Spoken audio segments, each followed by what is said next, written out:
لعبيدك للدار واملأ عالمنا الحب يا ذا الأسماء الحسنى. نحمده ونصلي ونسلم على رسوله الكريم وعلى آله وأصحابه أجمعين أما بعد. أعوذ بالله من الشيطان الرجيم.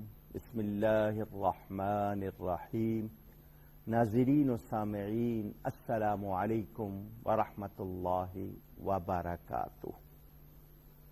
تخلیق انسان قرآن کی روشنی میں، قرآن ہمیں بتاتا ہے انسان کو کیوں بنایا گیا، کیسے بنایا گیا، اسے کیسا ہونا چاہیے، کیا کرنا چاہیے۔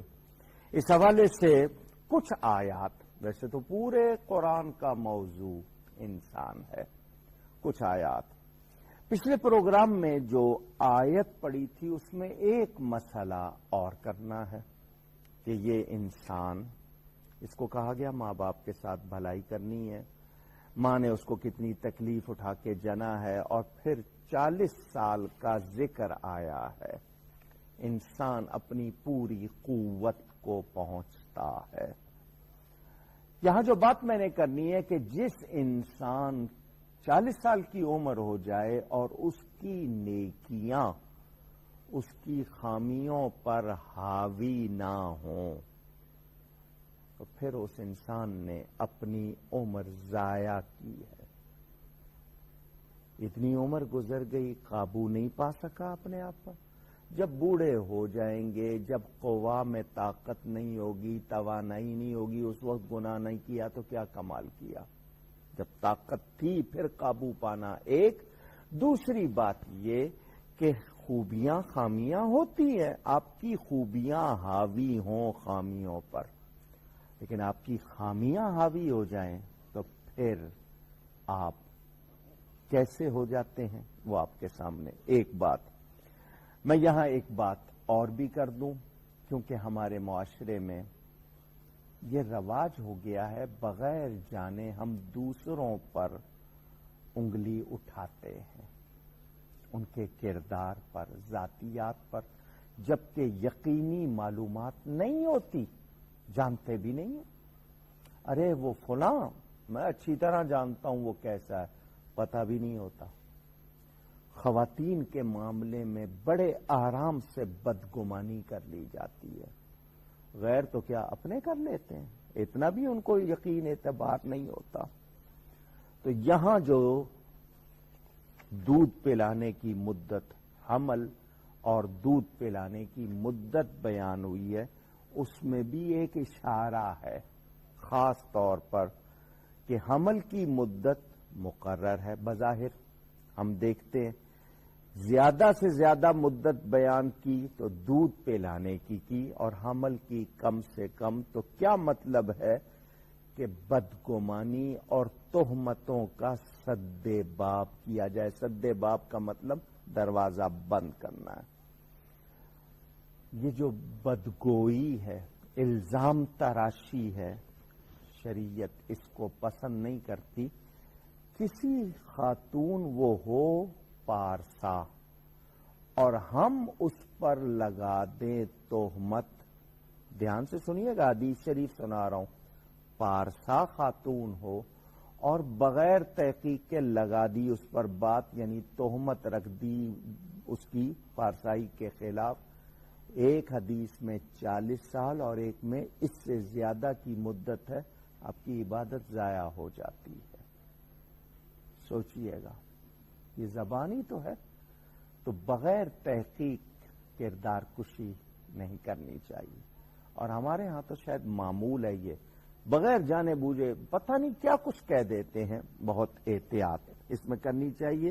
یہ بات بھی تھی تو میں نے کہا اس حوالے سے بھی آپ کو بتاؤں۔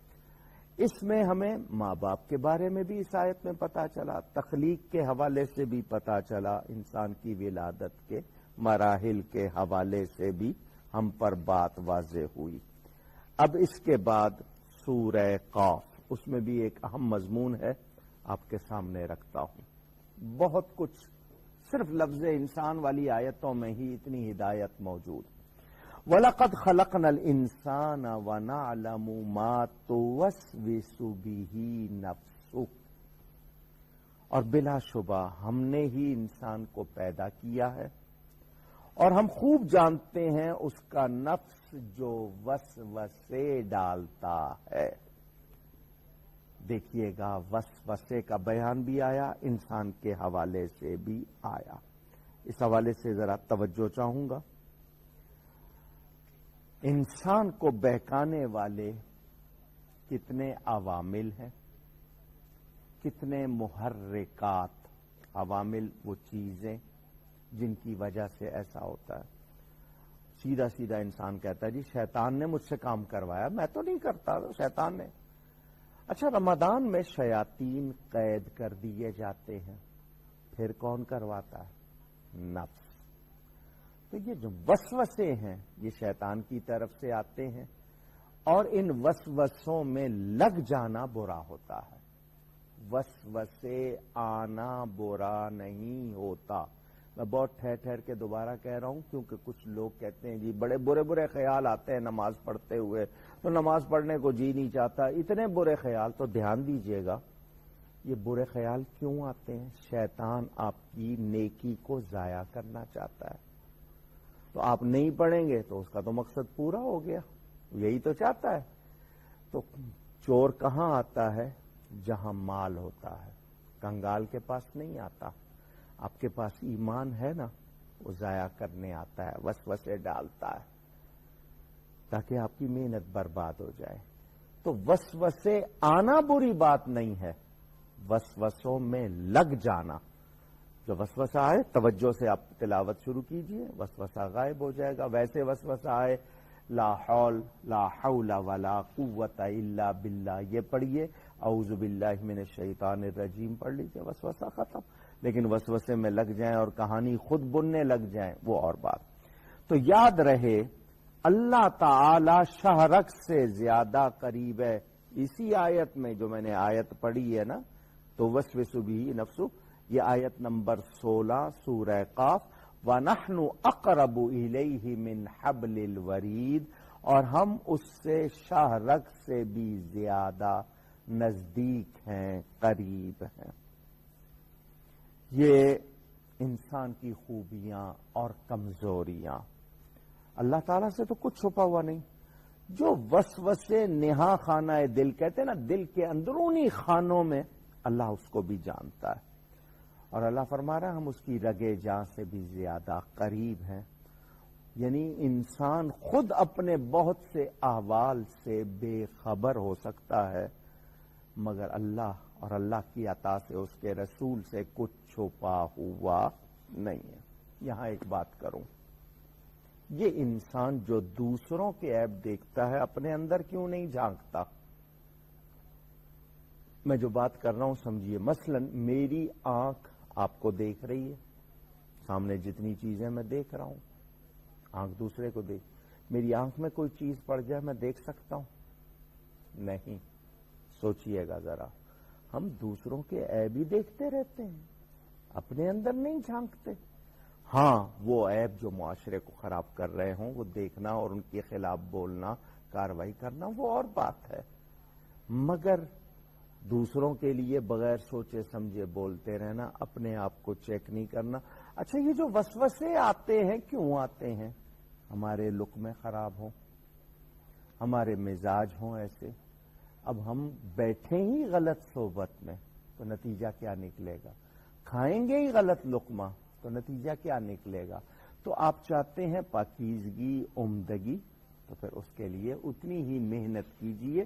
آپ کے ہاں کہاوت ہے نا، جتنا گڑ ڈالیں گے اتنا ہی میٹھا ہوگا. تو آپ جتنی محنت کریں گے اتنے ہی اچھے انسان بنیں گے. اگر آپ یہ چاہتے ہیں کہ لوگ آپ کی تعریف کریں کیا اچھا انسان ہے، اس میں انسانی خوبیاں پائی جاتی ہیں، تو پھر محنت کرنی ہوگی، سنوارنا ہوگا. کپڑے پہ داغ لگ جائے دھوتے ہیں، کہیں دیوار پہ لگ جائے آپ دھوتے ہیں. تو آپ پر بھی کوئی اگر چیز کم ایسی پڑ گئی ہے جو آپ کے لیے گندگی کا باعث یا آپ کی شان کو، مرتبے کو ختم کر رہی ہے، گھٹا رہی ہے، تو دھوئیے، صفائی کیجیے. اور صفائی بہت آسان ہے. توبہ، اللہ کی عبادت، اس کا ذکر کریں، یہ صفائی ہوتی ہے. ہماری ایک توبہ، سچی توبہ کتنا اثر رکھتی ہے ہم شاید اس سے آگاہ نہیں ہیں. اللہ تعالی ہمیں توفیق عطا فرمائے. اس سے آگے ذکر اب ہے سورہ النجم کا. میں اس حوالے سے بھی آپ کے سامنے پیش کرتا ہوں. انسان تمنائیں اور آرزویں رکھتا ہے، اور اس کی تمنائیں اور آرزویں پھیلتی چلی جاتی ہیں. یہ بھی ہو جائے، یہ بھی ہو جائے. سورہ النجم کی آیت نمبر 24. ام للانسان ما تمنا، کیا انسان کو ہر وہ چیز مل جاتی ہے جس کی وہ تمنا کرتا ہے؟ فَلِلَّهِ الْآخِرَةُ وَالْأُولَى، پس اللہ کے دست قدرت میں ہے آخرت اور دنیا. یہ دست قدرت کا مطلب بے مثل ہاتھ. اللہ کے ہاتھوں کو اپنی طرح نہ سمجھیں، کیونکہ وہ جسم سے، جسمانیات سے پاک. تو دست قدرت اس کے ہاتھ کو کہنے کا مطلب بے مثل، بے مثال ہاتھ. اس حوالے سے آپ کے سامنے جو بات رکھنی ہے وہ یہ، حضور اکرم صلی اللہ علیہ وسلم اللہ نے ہمیں عطا فرمائے. ان کے ذریعے ہمیں نہ صرف قرآن ملا، بلکہ ان کی ذات قرآن کی عملی تفسیر ہے. قرآن پڑھتے جائیے، سیرت مصطفیٰ صلی اللہ علیہ وآلہ وسلم دیکھتے جائیے تو بالکل عملی نمونہ سامنے.